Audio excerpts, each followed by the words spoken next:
I was getting ready to do this startup, but there's a small problem. What the hell happened there?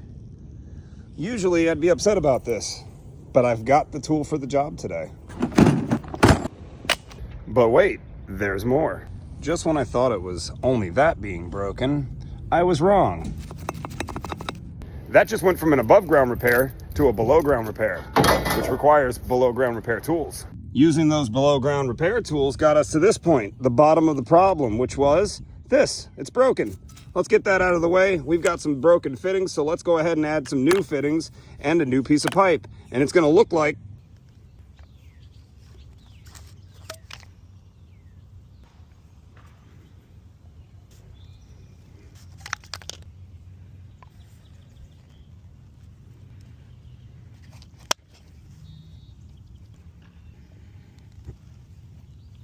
this is what it's going to look like when I'm done. But I'm not totally done yet. I still got to add another fitting in there to get it to go over to copper. The problem is, out of all these copper fittings, I don't have a 1-inch female adapter. But that's not a problem, because we do have a 1-inch female adapter. It's right there. All we're going to need to do is use our easy out to get that PVC fitting out. Then we're going to cut this piece of copper, and we're going to add a brand new union, which is the problem here. The union snapped off as well as this part at the bottom. So we're going to go ahead and cut on the clean part of the copper right there. And then we're going to ProPress a new union on there and reuse the female adapter, because there's absolutely nothing wrong with the female adapter. Now, I'm going to go over to my truck, hook this thing up to my vise, and use the easy out to get that out. Do I need to use a vise to do what I'm doing? No, definitely not. But if you had a vise, you would probably use it too. And that's definitely going to be more than a one-handed, well, maybe not. Holding the camera and filming these videos for you guys and doing the repairs at the same time is a lot of work. All right, let me put this camera down.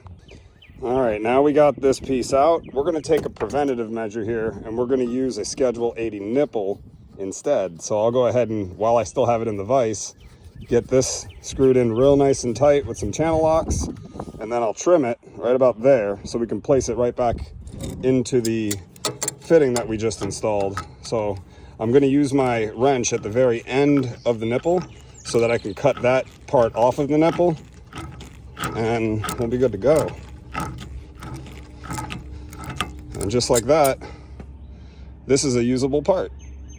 What the heck, let's cut it too while it's sitting on the vise, because everything's easier to work with when it's already connected to a vise. That looks about right. Oh, whoops.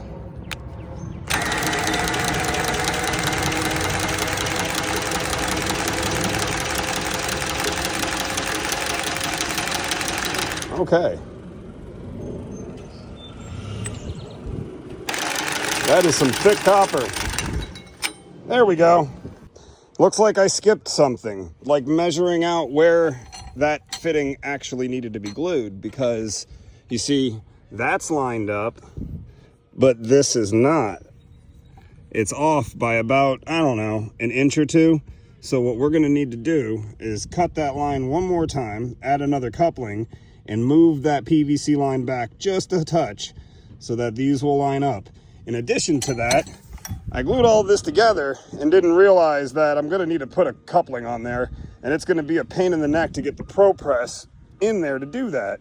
So while I fix my screw up, I'm going to fix another screw up, and I'm going to put the coupling on there before we glue this back in.